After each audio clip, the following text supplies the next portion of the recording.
Welcome to the Blue Fire Digital Network.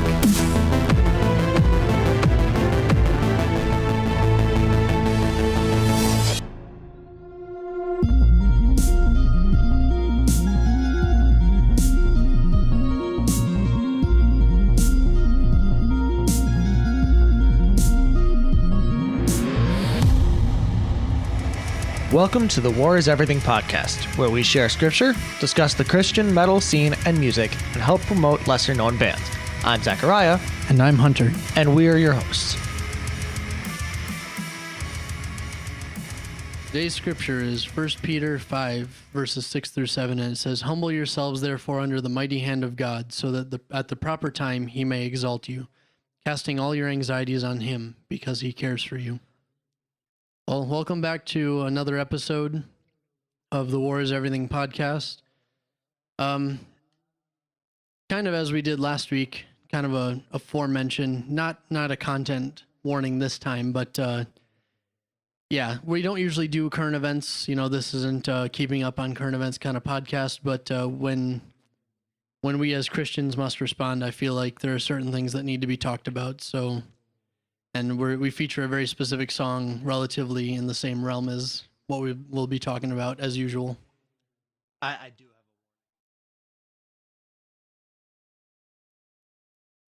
All right, well, I lied. Suffer through that. There is a warning. All right, so today's song, let's just get right into it. We don't have the artist that we are featuring the song of this week, but it's very fitting, so we wanted to talk about the lyrics from the song "The War That Followed Me Home" by Convictions. So I'll let Zachariah kind of go through that because he's more familiar with the song than I am. I don't listen to metal. Honestly. Nothing new. So the song.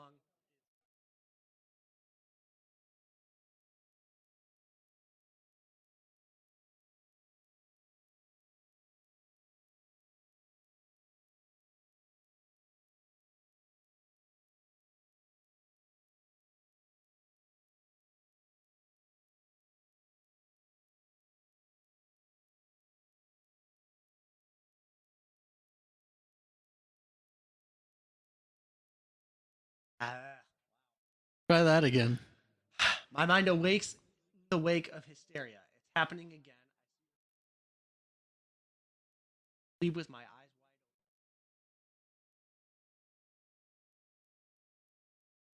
open. So I think throughout the song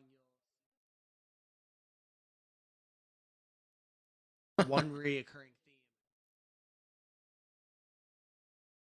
Feeling hating this person hating himself.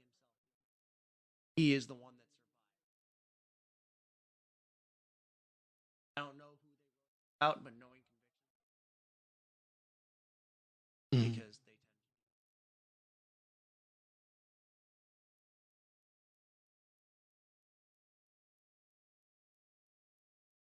to. As I see.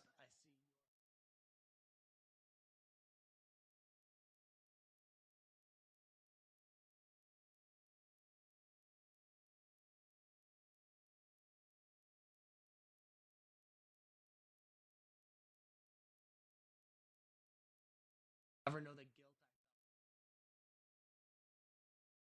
felt? That's feeling guilty. Just alive.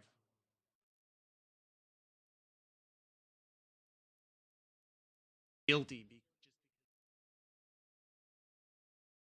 rough. Felt for surviving or know the love.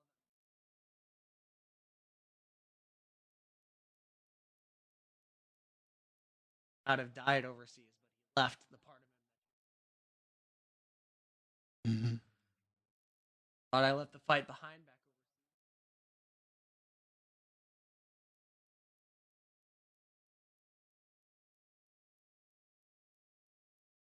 That's some pretty rough lyrics, and that's the chorus. So you hear that again throughout the song. So just, I guess I'm trying to put myself in that place because neither of us have ever served. Nobody in Blue Fire Horizon ever has. But it's something that I know I think we all at least have somebody, whether in our family or close friends, that have served, whether this generation or past generations. My great grandfather was in Wow. like That's, yeah. he told the family back home, prison guard. Come to find out, he was on the front lines working to disarm landmines on the front lines, and he didn't want to scare his family with that knowledge. But he wouldn't talk about it. Got back home.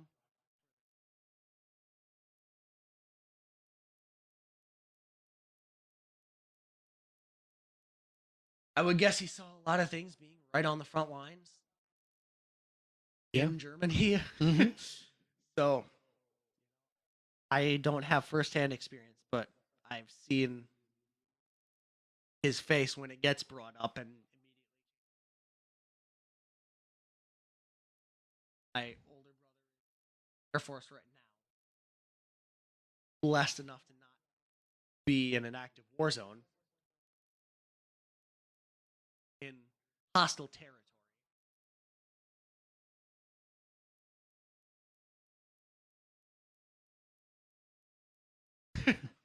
For me, one of my sister-in-laws is in South Korea right now. She's in the Air Force, and she loads the planes that they use for all the gunnery and stuff. All the ammunition. That's funny. Oh, all right. Well, maybe they've seen each other. I have no idea. But yeah, so she's actually being sent to the UK here real soon. That's where my brother just came from. Oh, so, man, can you tell that we don't talk outside of this? No, but I mean, we all have family, and my dad was in South Korea back in the late 80s after he graduated from West Point, and all I know is that he was air defense. I have found out nothing else from him. He refuses to speak about it. And 99% of the time, if his response isn't as in he just doesn't want to talk about it, it's usually that's classified information. So I'm like, all right, I'm going to stop asking because he's just not going to tell me at this point. He's probably going to die with those secrets, which is fine. I don't need to know. But no, that's not what I said. Can you No. tell that I'm getting over a cold? Because every time I laugh, I want to cough.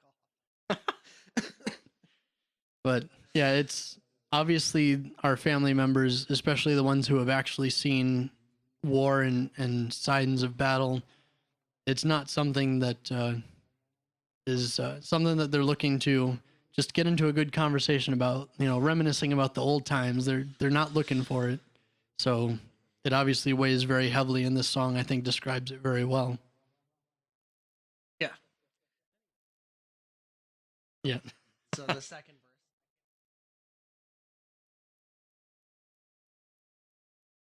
Friend, take his last.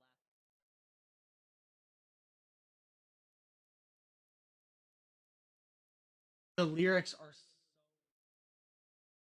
Mhm. If I tried to write a song about I would not be able to write these too well written Mhm. to be from the perspective of someone who has, like I said, the price of grace is that I know for a fact was written with the help of someone Yep. they were talked about in that song, which Super long track. tangent. That's what makes me think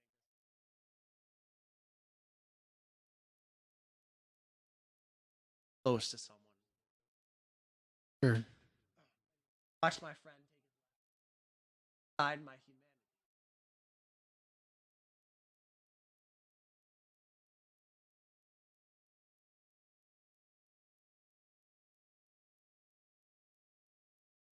Part of him that's really alive Yep. overseas, like back home in the States. Mhm.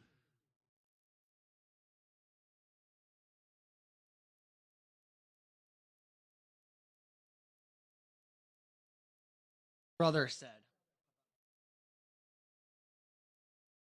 you're trained for apathy. Like it just Yeah. said there, is like you're trained that if you have to take a life, you take a life, you do it, bam, done. Like, Yeah. feed it into you, not basis. Yes, I don't know what goes on Yeah. in basic training or anything like that. Yeah, in wartime, I set aside my humanity. I have to set aside the part of you that, because if you look at a person that you're about to shoot in the face and think this person has friends back home, think that way. Turn Yeah. everything off. Turn off part of you that actually cares.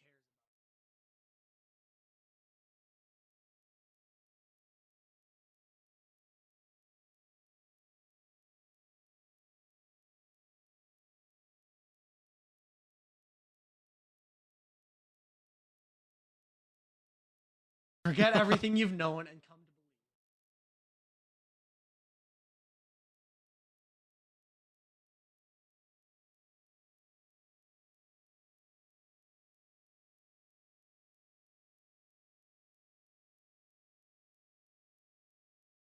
to believe. No. Here, but I'm not gonna...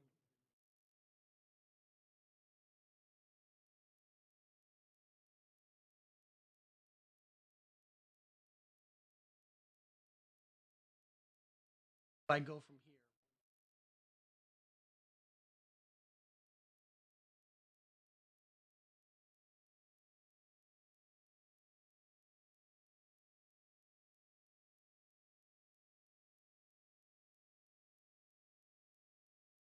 Heavy stuff. Hard to read through it even. I can.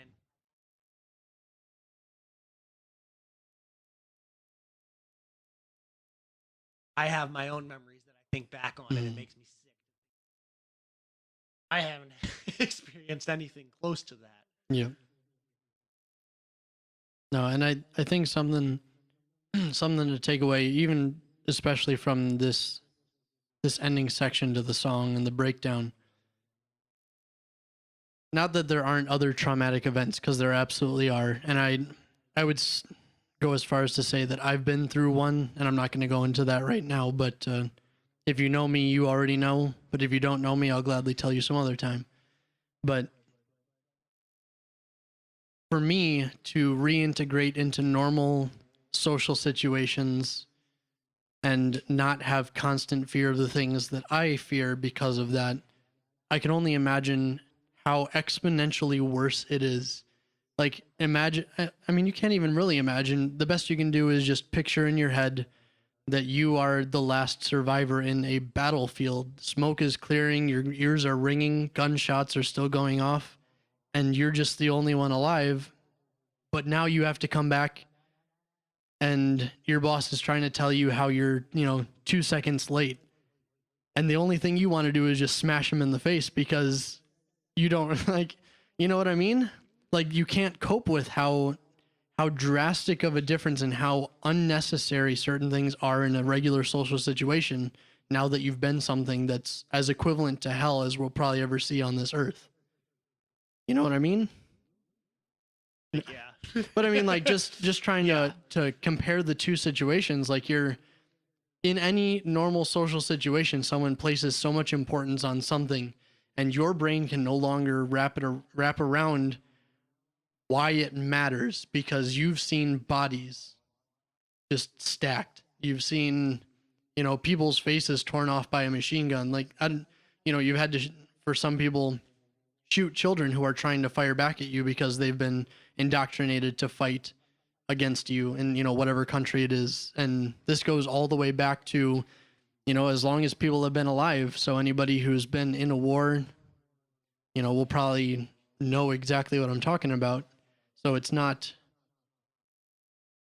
new, but at the same time, it's something that I think that the modern and just the general population just doesn't understand. So when someone has PTSD, and my wife's uncle, who was both in the Marines and the Air Force, he definitely has PTSD. I don't think he slept more than like 2.5 hours a night for the last 17 years, something like that. So, yeah, I mean, you can't just be like, oh yeah, just reintegrate into society. Like this song, though it's not, word for word, point for point, exactly the entirety of what PTSD is for soldiers, but it definitely shows a good idea of the fact that what they deal with doesn't just stay there. It's not, what happens in Vegas stays in Vegas. It's not like that. You know, when they deal with stuff, when they see their best friends and their entire company die, when they, have IEDs, improvised explosive devices, just go off and take out an entire Humvee of part of their squad. That's not something that they just shrug off. They may act like it, but it's never going to be the same. Well, and you ever get that feeling where you do something wrong and like you have to play it off and like other people don't know that you did this thing. I don't Yeah. know any example. But like all your interactions are awkward because Mhm. it's constantly weighing on your Yep. head like this guilt that you're feeling. And even that is uncomfortable enough like, that guilt. Can you imagine the guilt of like he talks about of just surviving, being the only survivor, carrying that Mhm. guilt, and like every conversation you have with someone, that awkward, guilt feeling that just weighs on you Yep. because I should be dead right now. Dead just because he happened to be standing 2 feet to the left and I happened to were when that grenade went off. Mhm. This It's a hard thing to talk about, and the reason why we mention it, obviously this isn't specifically a scripture based song, but I think it's absolutely something that, as with most of our topics, is something that some churches address, but the majority don't. Like in the verse that we read at the beginning, 1 Peter 5, 6, and 7, and it's so easy to just tell people, cast your anxieties on the Lord, but when you've dealt with something like this, how do you move on? That's the question. And it's not as easy. It's like telling a woman to calm down. It's not going to end well. it's not it's not the answer. Like just telling somebody and trying to give them words to reaffirm when they've suffered such a tragedy. I think that there needs to be more, and there is people make specific ministries for soldiers and veterans and all those who are suffering, so it's not like it's not out there. But I think it's something that the common person, as I said before, just doesn't, it's not constantly on our mind to think about, like, oh, how is this person doing today? Like, is today a good day for them? Is it a bad day? So, and not that they're going to tell you anyway, probably, but it's one of those things where us being intentional and actively pushing to be a part of people's lives and living in the community and the fellowship that I believe God has called us to be by his word, that this would be something that we could definitely be helping more, because they're going to want to pull away, just as most other things, other mental illnesses as well. But we need to be actively seeking fellowship with them, showing them that they're not a burden, showing them that there is hope for them and that their life is not meaningless, or even like with the whole guilt thing, that them being alive is not something to feel guilty about. That God has them here for a reason.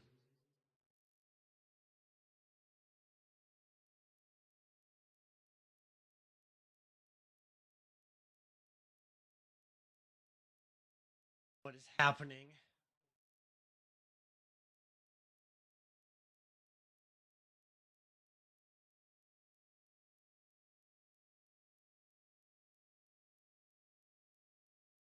Talked about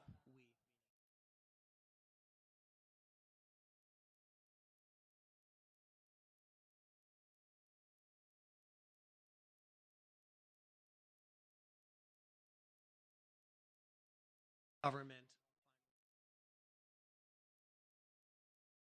Oh, jeez. Pulled our troops out of Afghanistan. Unfortunately, they tactical error.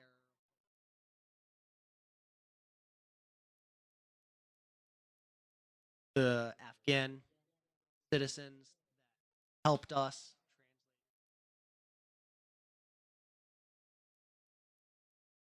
U.S. missionaries. Uh,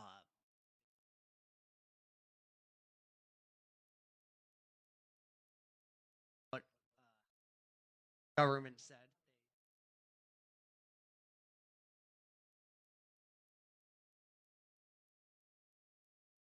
Mm-hmm.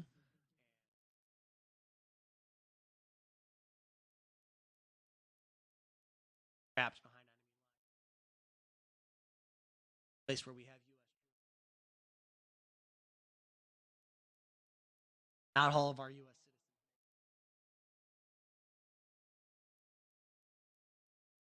Assuming he's correct. Around 220.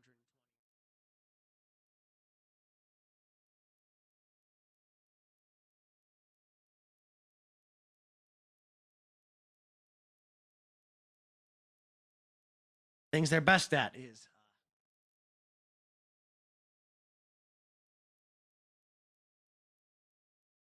I did see that from multiple sources as well. So, as far as I've understood, that sounds to be accurate, regardless of how terrifying and disturbing it is to hear that. we're not going to get politics. Yeah, I I want to make it very clear, yeah, that this isn't supposed to be a political thing. This isn't my party versus your party. This isn't even a United States versus the world thing. We're not here to support and protect the integrity of the U.S. Army. You know, we're not trying to argue who's right and wrong and whether we should have been there or ever been there or whatever, you know, whatever else the arguments are. That's not what we're here for right now.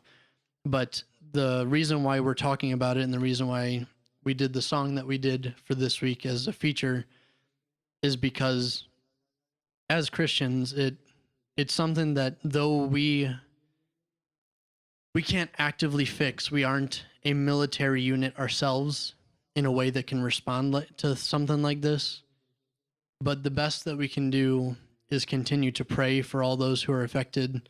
I mean, God hears the prayers of those who are his children, and it's our time to do what we can to do whatever we can at this point for that, knowing that by the choices made, whether you agree with the party or not, was basically a death sentence for thousands, if not tens of thousands of people.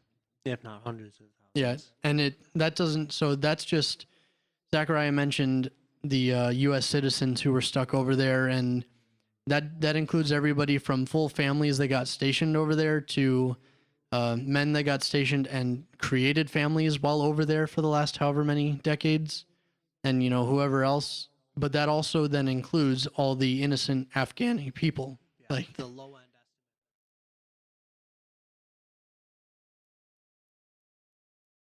estimate. Like I said, low end estimate. It was very low. American citizens and Afghans have had a role in helping outside of just the Afghan Mhm. because the start of all this, Yep. citizens, Afghan citizens, helped Americans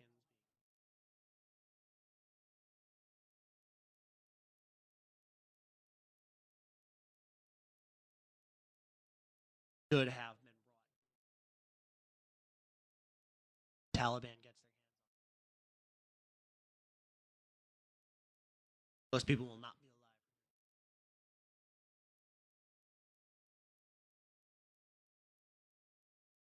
alive. It's a very sobering thought to think about all the damage this is going to cause.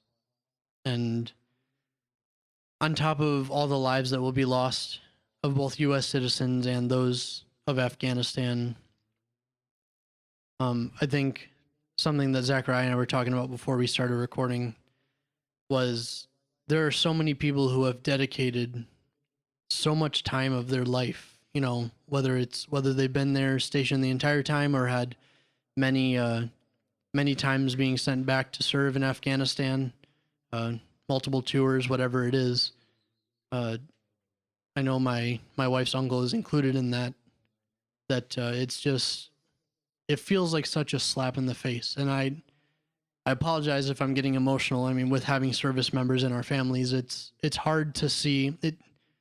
It's reminiscent of Vietnam all over again. You know, we sent. I mean, not we, but You the say government. it as if you were around No. back then. Neither of us were alive. I'm at sorry. that point. That's something that I felt really strongly about. I thank service members as every time I see them, especially those wearing Vietnam hats, because they came home to just get spat in the face, to get cursed out when all they did was serve the country that sent them over there. And obviously it was God's calling in their life, because God does not make mistakes. So they were over there serving, you know, not that America is God's country. I'm not trying to claim that by any means, but I'm saying that, you know, everybody in the entire world has a purpose in God's plan. So them serving the military, they were obviously called to that, whereas I would not be, because I question way too much. I would not do well in the military. So God knew not to put me there because it would get me killed right away. So, And I have too much of an anger issue. Yeah. I'd be killing everybody. so sorry, not to make light of such a dark situation, and it's just that heavy. But the pulling of these soldiers out, it hurts me thinking about how much time and how much, I mean, not even money, forget the financials. I mean, it's significant, but that's not what I'm even focusing on. These people spent so much of their life serving their country and doing their best, only to have their commander in chief tell them, no, we don't want you there anymore. You can forget everything, you know, and just let it be. And it would be different if he had pulled them out and the Afghani people were prepared well enough that the Taliban wasn't a threat. But that's not the case. And we knew it. It was many generals that were consulted of the U.S. Army and, you know, the surrounding branches.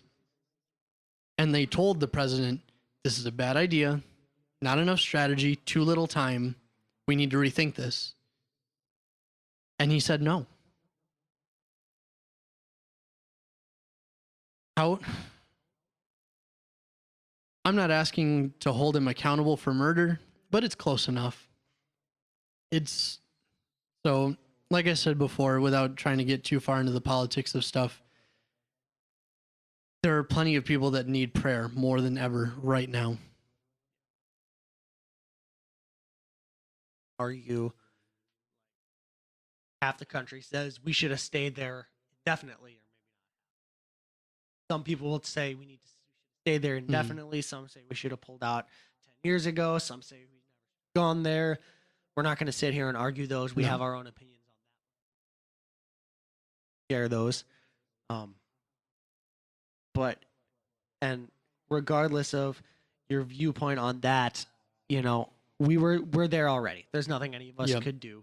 You know, 20 years ago that decision was made.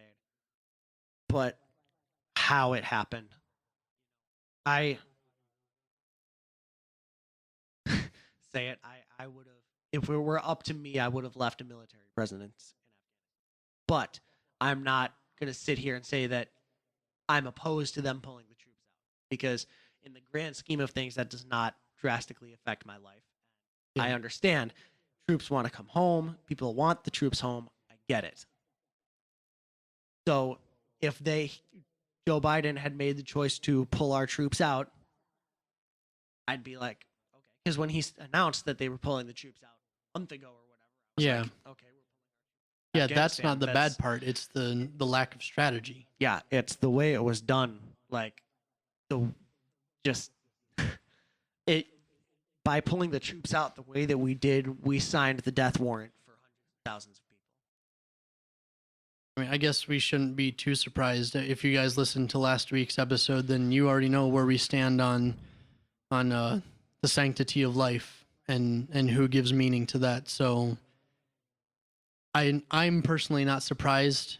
I'm not saying by a specific political party, but by the candidate who won the presidency in the United States. This is just a furtherance of what I've believed his stance on life to be already is. So it's not that I'm happy about it in any way, but I'm not shocked. So this just reiterates the same thing. We're sitting here like, we don't need to talk about political parties or ideologies or anything, but I'm 100% certain anyone that's sitting here listening to this can tell where we stand on politics. That's fine. And I feel like where we stand, in our private conversations, absolutely, Zachariah and I will go off. Just absolutely go off. No questions asked. And it's not a shouting match because we both believe almost I'd say 99.9% the exact same. And anyone that's friends with me on Facebook, 100%. Yeah, if you're friends with him on Facebook, then you already know where you've blocked him. That's right. If you disagree with me, you've blocked me or just ignore me at this point because, yeah, I go off on social media. So, yeah, it's not really a secret. No, but I think that as far as most people who bring up politics, I think at least in our conversations concerning this, we try to stay as polite and not agreeable, but we're not afraid to say where we actually stand, but we also don't just go off and try to beat people into the camp that we believe in things. Though last week's episode might prove me a little bit of a liar. That might be the only exception. So, and then the next episode and everything following, never mind. But obviously we're not here to just spout off political rants and stuff like that. But there's a time and a place for that. It's not here. But when a situation calls for the action of a Christian, and when our only thing to do is pray, and I'm fairly certain that both Zachariah and I have been doing that concerning the situation, knowing how bad it is. So our next best thing is just to put it out there to you guys. We need you guys to be praying as well. So pray for those suffering from PTSD that have already come home. Pray for those who are Afghani citizens and are stuck over there dealing with all the torment and the trials of the Taliban. Pray that the missionaries over there would not back down despite the persecution. And I mean real persecution. We're not talking my coffee was too hot at the church coffee shop and the music this morning is too loud or pastor doesn't preach the way I like. No. Yeah. Get over it. So many of us here in the U.S., it's like, I'd like to think that if the time ever came that I had to, renounce my faith or die, I'd be like, all right, buddy, shoot me in the face then. Like, yeah. But easier said than done. And for us, that's I'd like to think that, but, probably never going to happen. Yeah. Now, like I said, 200 plus missionaries are in Afghanistan that they are faced with that reality. And even if they haven't been found by the Taliban yet, they're hiding, waiting for that day to come, and that day's coming. Well, I would say even as far as praying for, if the missionaries, and they will be around Taliban members for those who get caught, pray that they would be bold enough that the Taliban members who hear those people would be the modern day version of Paul.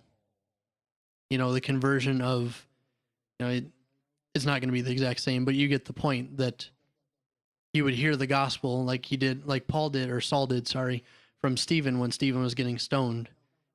And I think that was the start of when God really started to work the hardness of Saul's heart to make him Paul.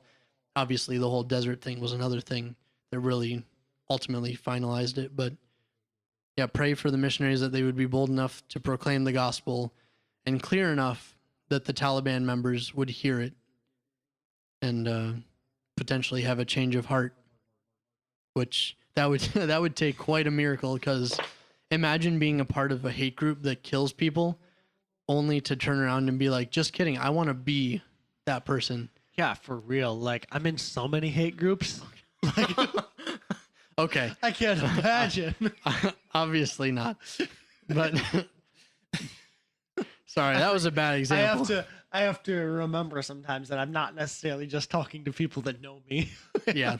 Zachariah jokes a lot, not always in the best situations. And I guess I'm the same, but yeah, that would be quite a miracle to see someone turn to Christ, despite knowing that the people that they literally surround themselves with would shoot them if they knew. So that would be an act of God. But at this point, that's all we can hope for. So we'll play The War That Followed Me Home by Convictions. We thank you guys for being with us. Again, as always, you're going to hear right after this the same thing, so it's probably going to be a double message, so I apologize. But in order to keep this podcast up and running super easily, allowing Zachariah and I to do this, and we love doing this as a ministry, and we definitely don't do it for the money, but as far as getting ads and other nonsense stuff in here, we'd rather not have to do ads if we really don't have to, but that requires your guys' support. So if you're feeling up to giving, if God's leading you to do that, we ask that you would consider that. It's on our anchor page, anchor.fm / TWIE pod. Sorry, got distracted there for a moment. So yeah, if you want to donate, go to there, send us some money so that we can continue doing this and helping support all those bands that are up and coming in Christian metal. You got anything else, C? No. All right. Well, that's it. Enjoy the song. God bless. You can help support us by heading over to anchor.fm / TWIE pod and clicking on the donate button, where you can select one of a few monthly donation rates of $1, $5, or $10. All money helps keep this podcast up and running, as well as supports lesser known Christian artists. Thank you for listening, and God bless.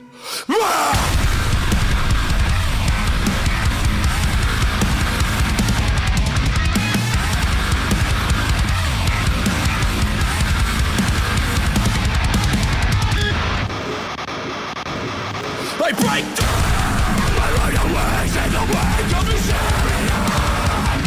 It's happening again. I see your face in the place where I rest my head.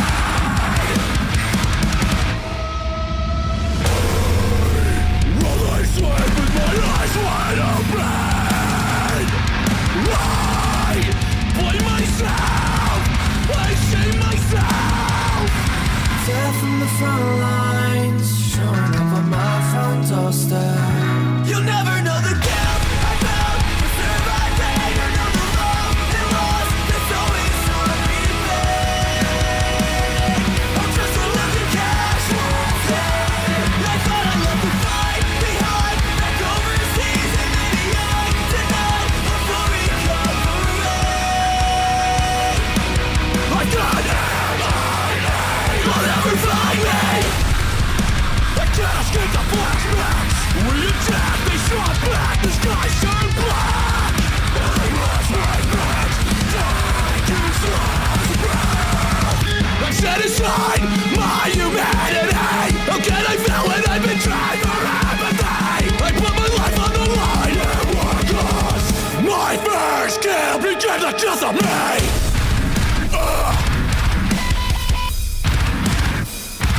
Death of me.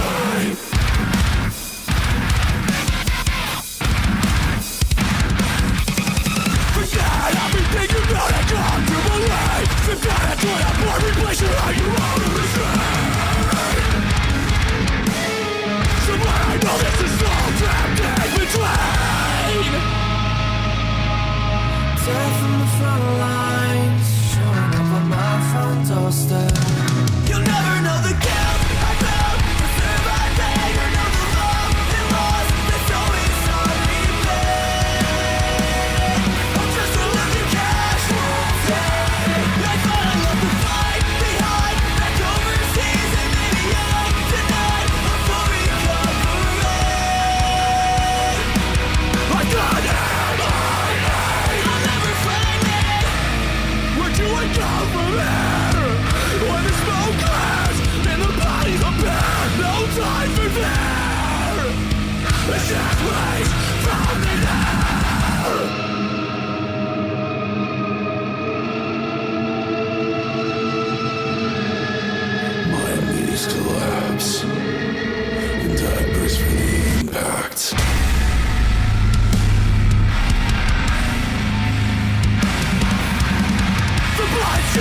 never ends. The end of the world.